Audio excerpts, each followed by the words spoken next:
Jai Shri Mataji.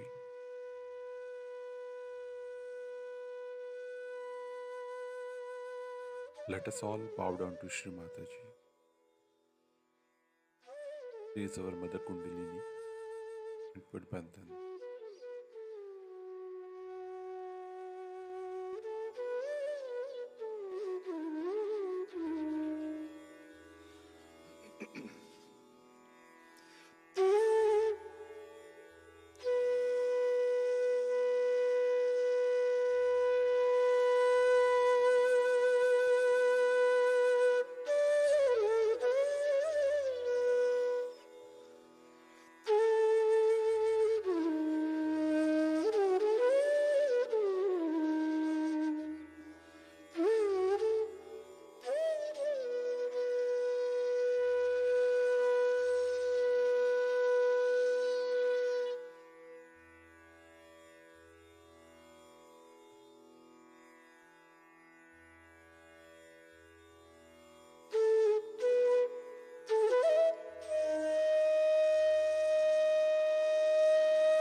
Shri Ganesh Mantra.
Let us now listen to Shri Mataji's speech.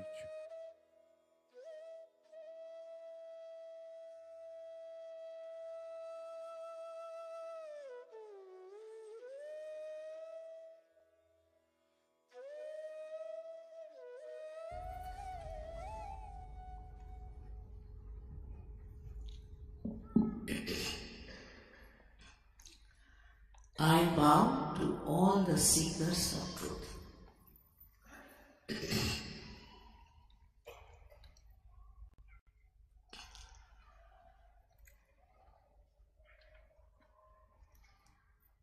These days, there are people going all over the places to find out the enlightenment.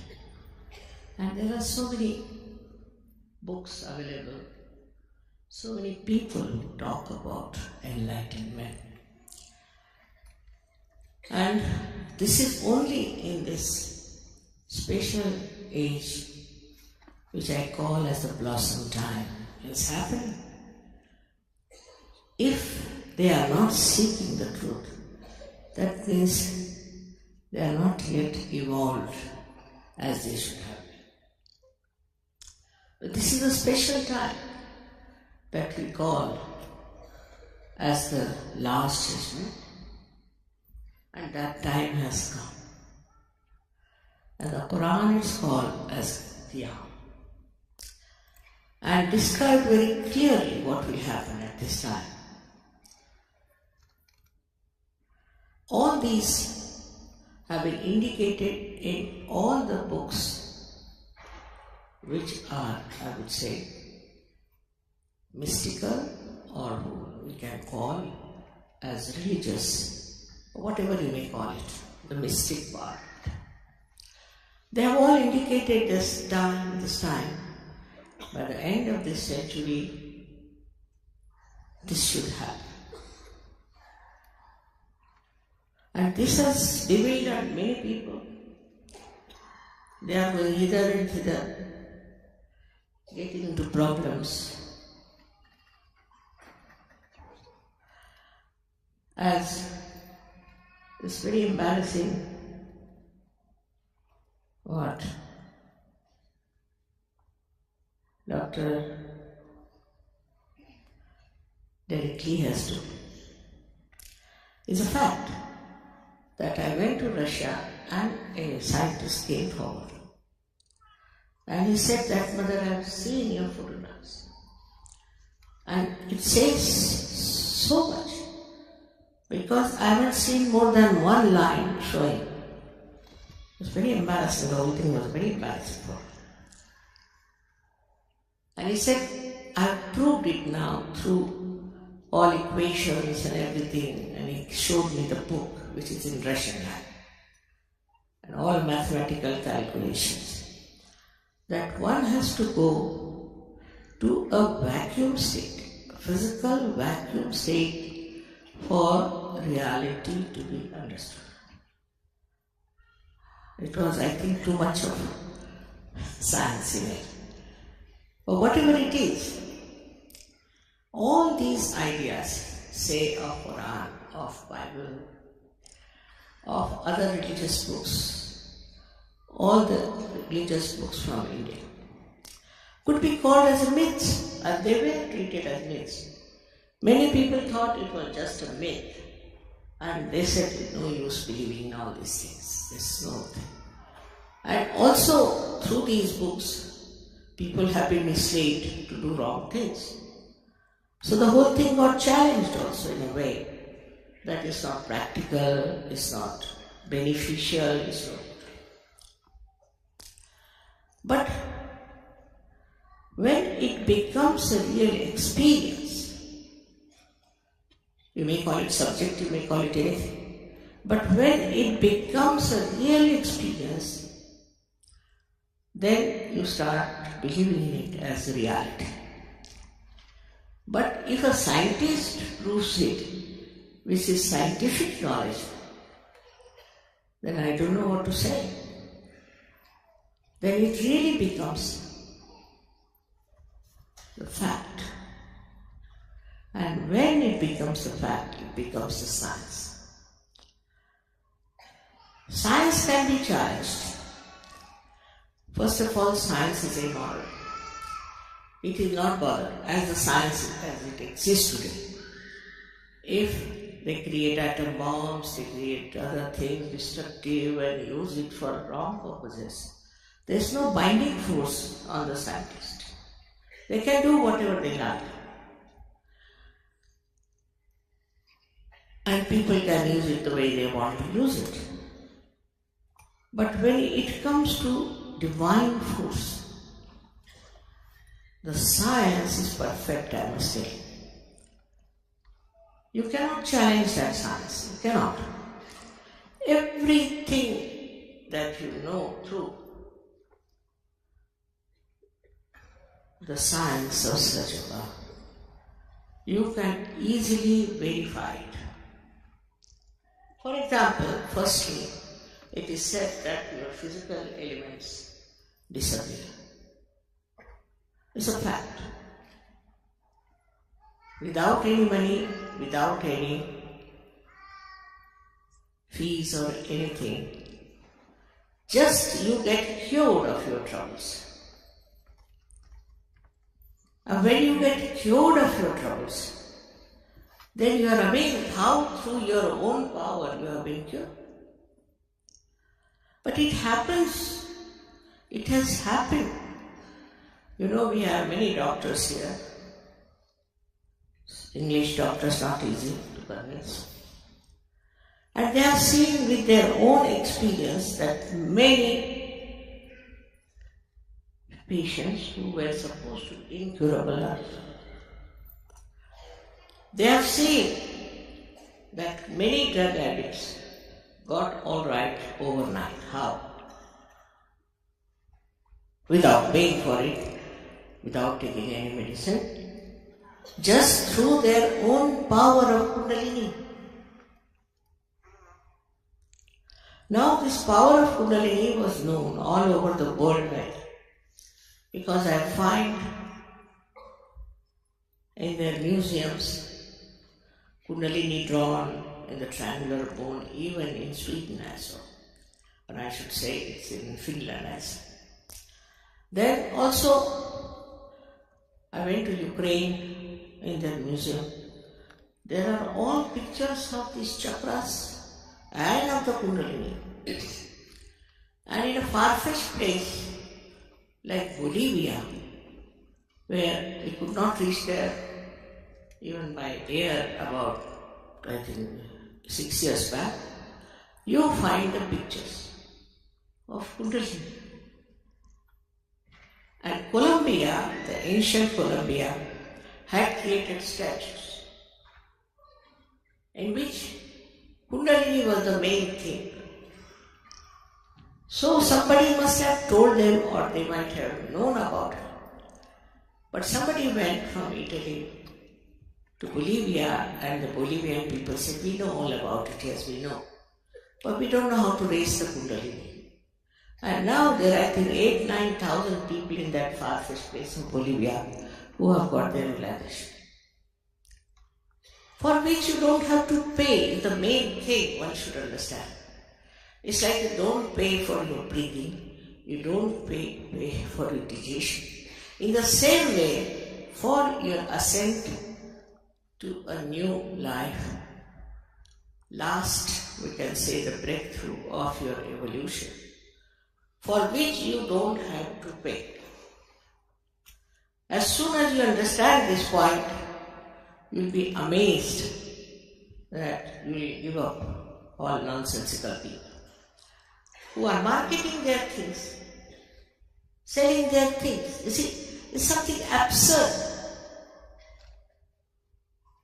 The absurdity to such a limit that you become blind and you don't know what they are doing, what they are after. I don't want to listen to anybody who wants to tell you the truth. Now, if we have to see for our own ascent, as they say in Quran, Miraj.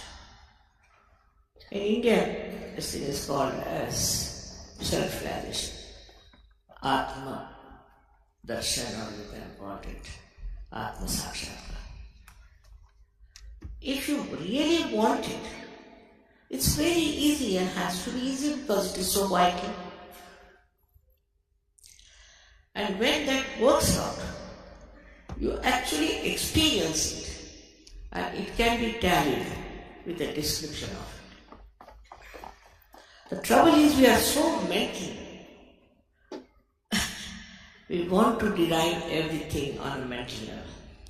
Now thank God the scientist has found out something for your mind to go round and round and round and reach the point. Because I think sometimes this mind, which is filled with all kinds of false ideas sometimes, slightly right ideas or sometimes real ideas, they go on bombarding in your head. And this scientist has said that you have to go to the vacuum, which Jung has described as thoughtless awareness, to become thoughtless. When you become thoughtless, then you can see, feel reality.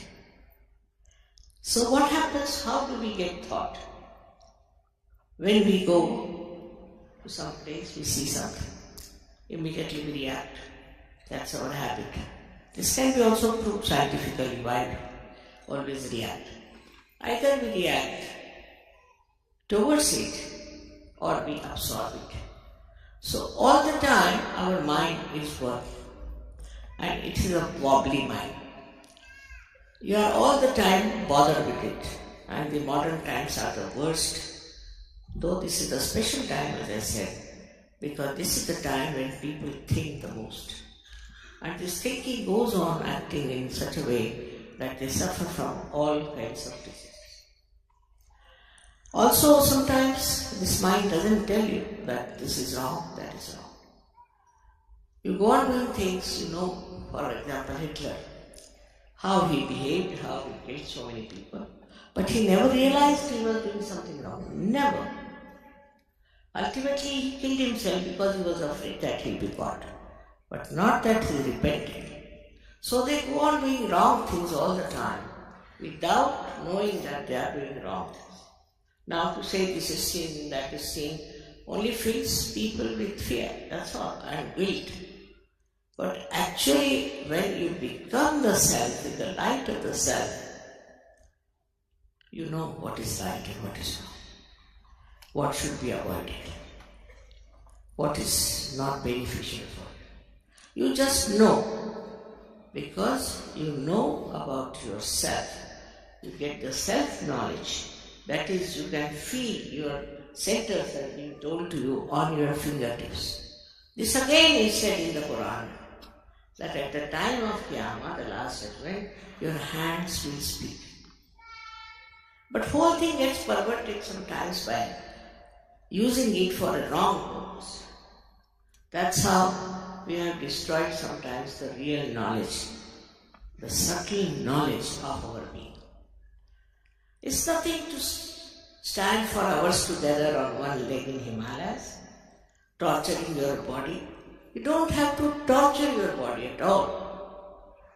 People think that if you have to perfect yourself, you must torture. This body is the temple. What is the use of building temples after temples when you cannot build your own temple? This body is the temple, and why should you torture this body? You must look after this body. Look after with love, with respect.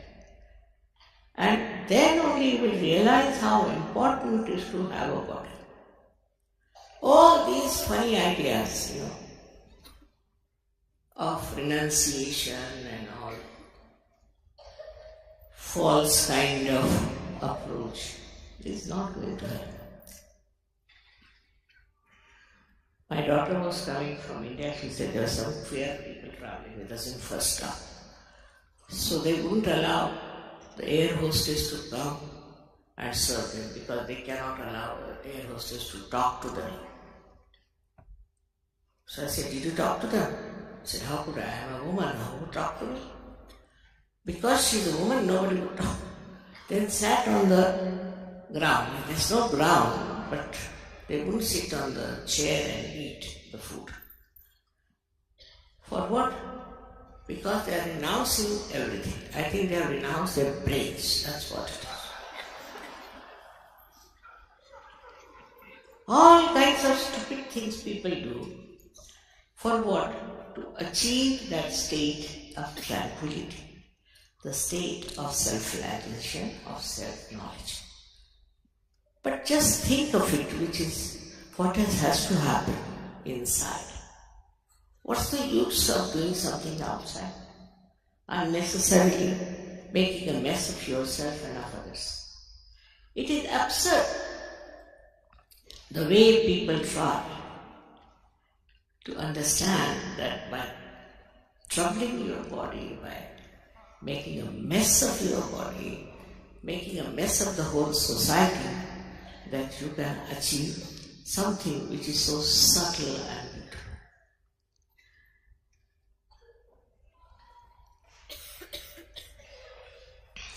Now the scientists call this all-pervading power, as I say, of divine love as cosmic energy.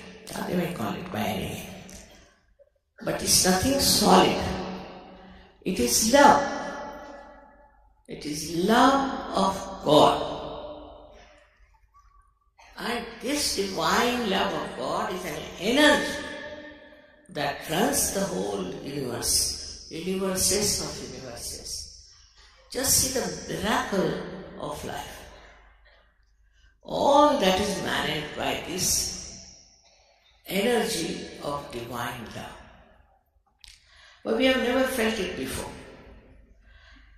So we don't know what it is. But in every scripture is written that there is the power of divine love. For example, in Sanskrit this is called Paramachaitanya or Brahmachaitanya. In every scripture it is being described, but for people it's some sort of an unknown thing.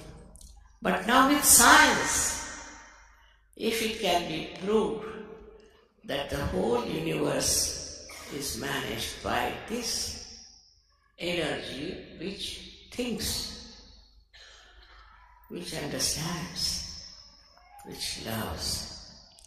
For example, the same scientist came to see me to have an interview with me and smiling all the time. And he asked me very interesting questions. One of them he asked about a picture he had seen where, here in this hall, they were singing the song Sitting in the Heart of the Universe. And all over me came heart, heart, heart, heart. Just like a doctor would draw the line of the heart. So many hearts drawn with the rays of light. And he asked, what is this, mother? How do they know that they are singing this? I said, because I know, so they also know. Precisely how do they do things? Because they know. They know more than anyone can know. Not only that, but the way our genes and all those things are there is a very subtle thing, no doubt, but it's all managed by this power of divine love.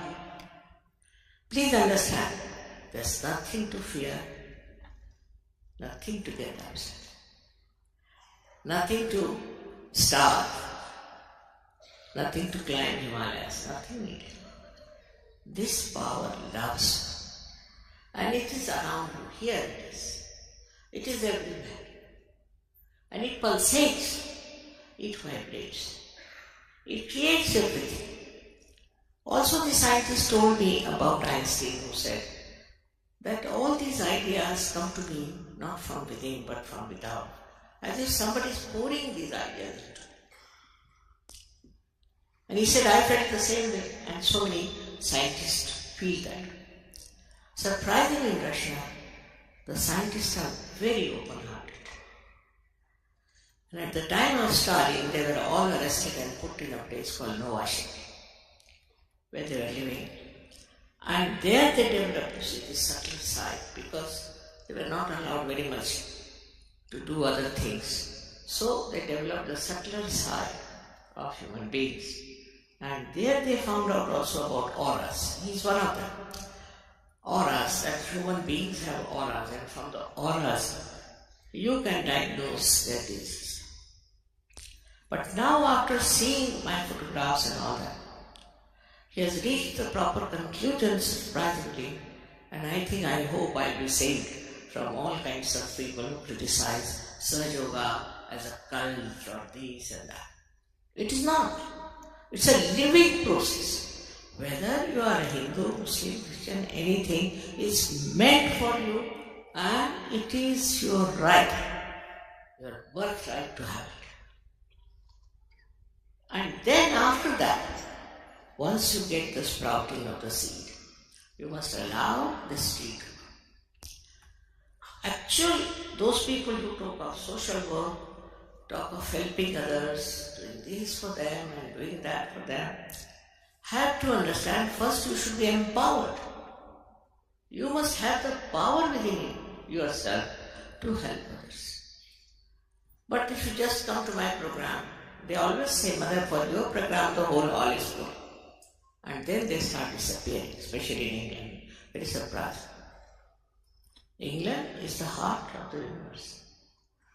And how could they be so careless about their ascent and so careless about developing their own huge big tree of love? They are the best suited and they have to work it out. But they don't. They don't take it seriously. Why? I don't understand. Maybe they don't know what they are. They are very powerful people. They are, I should say, the instrument of the divine. Only thing they have to develop. But they stick on to this or stick on to that, then you can't grow. This is a seed already placed within you, undisturbed, unspoiled. Only thing is, a little water of love has to be poured on it. Then the seed sprouts. And when the seed sprouts, it rises. The primule sprouts out into, and it rises, goes up, and comes out of your fontanel bone area, which is called as Brahmarandra in Sanskrit language, meaning the whole to feel the Brahma, the all-pervading. I've seen people who know also Sanskrit very well. They are running their organizations, but they don't know anything about Kundalini. It's very surprising. What do they read? I don't know. And if you go to them, they'll argue so much with you that you feel like running away from. Only they know how to argue. No argument needed, actually. It is there within you, this power is. Do you argue with your stomach how to digest the food? And even if you do, will the stomach understand? It's as stupid as that to argue about something which is so spontaneous, which is a living process. It's a living process of your evolution. Now, by the way, how did we become human beings? Do we know? And how do we become a superhuman being? If there is a way, there's a method, you don't have to spend anything, but you have to grow. If you don't grow, it's useless, as Christ has described that some seeds fell onto the land which was not fertile. Is it true? Are we living in a land which is not fertile for spirituality? Or we are running after some things which are elusive? Why should we run after elusive things? Here you get the experience, all right. After that, you must grow. If you grow, you can change this world. It's a global movement. Like in Russia, I would say there are millions. While in India, too, we have maybe millions. And also Austria, so many countries have got it. Italy, imagine. Their people have awakened, so why not in India? And the leaders of England are rather upset with the English. They think this doesn't work out for them. I can't understand, because this is the 7th time I am here. And 7th heavens you have to know. That you can know without any difficulties, without paying anything. The whole knowledge is free. Is it? Because it is free, you don't care. They have asked me to talk about it. Okay, otherwise, it's not worth talking about these things. Your country is such, it's like really the heart, and it circulates all over the world. All your newspapers, they may be useless, but they circulate. All your media, whatever they may publish, it circulates all over. We don't know about Americans, though it's supposed to be a very great country. We don't know about any other country so much as we know about India. How? Why? Monarchy is so many places, but we know everything about monarchy from England. Why? How? How do we manage? It's worth asking this question. There's something special about this country. I lived here for years. I worked hard. I went from north to south, east to west. Perhaps I left no city which I did not visit. But the situation is such that when they get realization, they are very happy, they start jumping, and after that they forget about it.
Mahamantras.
Shri Adishakti माता जी, श्री निर्मला देवे नमो नमः। ॐ त्वमेव साक्षात् श्रीकल्की साक्षात् श्रीसहस्रार स्वामिनी मोक्षप्रदायिनी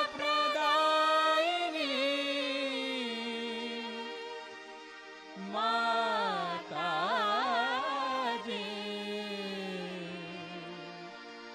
श्री निर्मला देवे नमो नमः।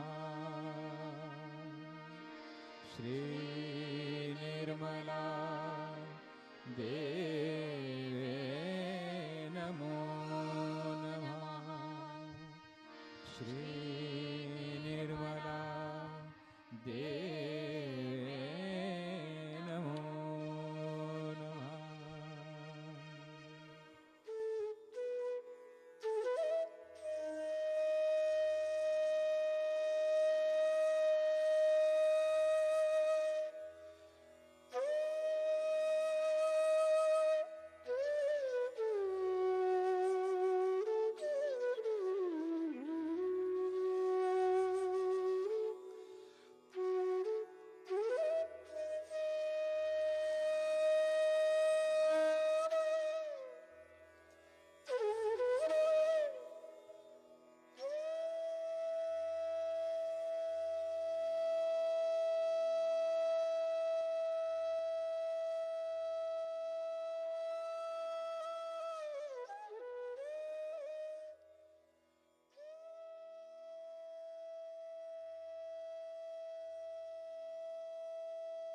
Thank you, Shri Mataji,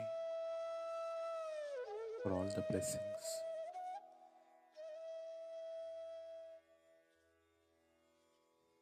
Let us all bow down to Shri Mataji, raise our Mother Kundalini and put Bandhan.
We will continue with the morning meditation tomorrow morning, same time.